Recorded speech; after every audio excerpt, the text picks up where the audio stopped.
আর নয় অপেক্ষা, এবার পিএসএল দিয়ে ২২ গজে ফিরতে পারেন সাকিব আল হাসান। ঋষাদের দলে সুযোগ পেতে যাচ্ছেন টাইগার অলরাউন্ডার। দীর্ঘ ৬ মাস পর প্রত্যাবর্তন করবেন প্রতিদ্বন্দ্বিতাপূর্ণ ক্রিকেটে, আর তাকে নিয়ে শক্তিশালী একাদশ গড়বে লাহোর কালান্দার্স। থাকবেন আরও এক টাইগার ক্রিকেটার। সব মিলিয়ে সাকিবের দল পাওয়া ও তা সত্যি হলে কেমন হবে লাহোরের একাদশ, সেটাই জানবো রিপোর্টে।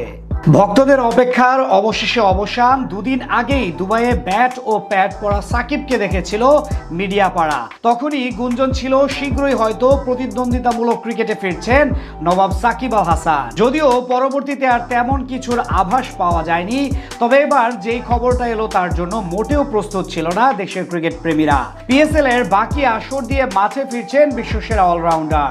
আবারও ২২ গজে ব্যাট ও বল হাতে আলো কাড়বেন মিস্টার 75। দীর্ঘদিন হয়ে গেছে ২২ গজের বাইরে টাইগার অলরাউন্ডার। আন্তর্জাতিক ক্রিকেটের পাশাপাশি ফ্র্যাঞ্চাইজি টুর্নামেন্টগুলোতেও অনিয়মিত হয়ে পড়েছিলেন এই বাঁহাতি ক্রিকেটার। তার উপর বোলিং নিষেধাজ্ঞা চিন্তার ভাঁজ বাড়িয়েছিল ভক্তদের। কিন্তু একে একে সবকিছু দূর হতে শুরু করেছে। এবার পাকিস্তান সুপার লিগ দিয়ে ক্রিকেটে প্রত্যাবর্তন করবেন সাকিব। টুর্নামেন্টের বাকি অংশের জন্য তার সঙ্গে চুক্তি সারতে যাচ্ছে রিশাদ হোসেনের দল লাহোর কালান্দার্স। দিনের পুরো সময় মিডিয়া পাড়া দখল করে রেখেছে মুস্তাফিজুর রহমানের আইপিএল এ দল পাওয়া। রেকর্ড পরিমাণ পারিশ্রমিকের বিনিময়ে টুর্নামেন্টটি খেলতে যাবেন টাইগার কাটার মাস্টার। তার সাথে এবার যুক্ত হলো সাকিবের নাম। বাংলাদেশ দলের সাবেক অধিনায়ক অবশ্য যেতে পারেন পিএসএল এ। এদিকে সাকিবকে নিয়ে বেশ শক্তিশালী একাদশ গড়ার চিন্তা করছে লাহোর কালান্দার্স। তার সঙ্গে বাড়তি স্পিনার হিসেবে থাকতে পারেন রিশাদ হোসেন। দলটার ওপেনার হিসেবে যথারীতি টুর্নামেন্টের প্রথম অংশের মতো থাকতে পারেন দুই হার্ড হিটার ব্যাটার ফকর জামান এবং মোহাম্মদ নাঈম।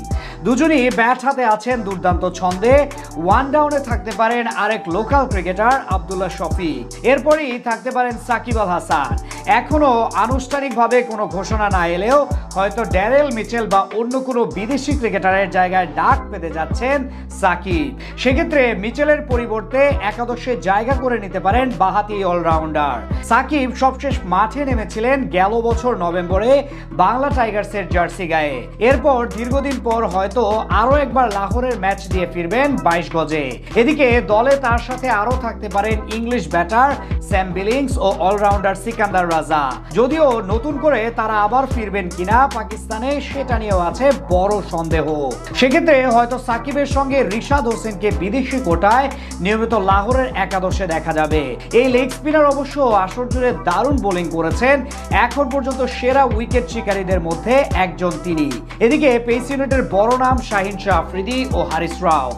পাকিস্তানের দুই স্পিড স্টার কালান্দার্স ফ্র্যাঞ্চাইজির সবচেয়ে বড় আস্থার নাম।